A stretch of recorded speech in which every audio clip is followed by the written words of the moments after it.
നിനക്ക് വേണ്ടിയാണ് ഞാൻ ഈ പാട്ട് കമ്പോസ് ചെയ്തത്. എങ്ങനെയുണ്ട് ഞാൻ പാടിയ വരികൾ? ഇഷ്ടായോ? ഓ സാറ്റിസ്ഫൈഡാ. Satisfaction at my peak. Paru, വേറൊരു പാട്ട് കൂടി ഉണ്ട്, തുടങ്ങിയാലോ? സാറ്റിസ്ഫിക്കേഷൻ ഡബിൾ ആവും. ഇപ്പം പാട്ട് വേണ്ട, ഞാൻ വീട്ടിൽ പോവാ. പോലെ പോലെ പോലെ ബേബിനോട് എനിക്കൊരു കാര്യം പറയണ്ടേ. ബേബിക്ക് ഇഷ്ടപ്പെട്ട ഒരു ഹോബി പറയോ? എനിക്ക് അഡ്വഞ്ചറൊക്കെ ഭയങ്കര ഇഷ്ടമാണ്, പക്ഷെ എന്നെ വീട്ടിൽ നിന്ന് ആരും വിടൂല. ബേബിക്ക് അഡ്വഞ്ചേഴ്സ് ഇഷ്ടാ? എനിക്കും സെയിം പിച്ച്.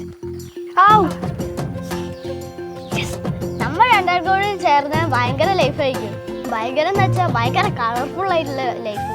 മതി എന്നാ ഞാൻ പോട്ടേക്ക് വീട്ടിൽ പോയിട്ട് പഠിക്കാനുണ്ട്. നിക്ക് എനിക്ക് ഭയങ്കര അഡ്വഞ്ചറസ് ഇഷ്ടല്ലേ? നമുക്കൊരു ഷിപ്പ് യാത്ര പോയാലോ? ഓ ഇവിടെ ഷിപ്പില്ലേ? ഓ ഉണ്ട്. ഈ എന്നെ കൊച്ചാകല്ലേ പറയോ? എനിക്ക് സ്വന്തമായിട്ട് തന്നെ ഒരു ഷിപ്പ് ഉണ്ട്. മോനെ തള്ളാൻ നിക്കല്ലേ. തള്ളിയതല്ലടി. ഈ ഇപ്പം എൻ്റെ കൂടെ വരുന്നുണ്ടോ? എന്നെ ഞാൻ കൊണ്ടുപോവാം. പറയുന്നത് വലിയ ഉള്ളതാണോ? അഥവാ ഉണ്ടെങ്കിലോ? ഒന്ന് പോയോക്കാം.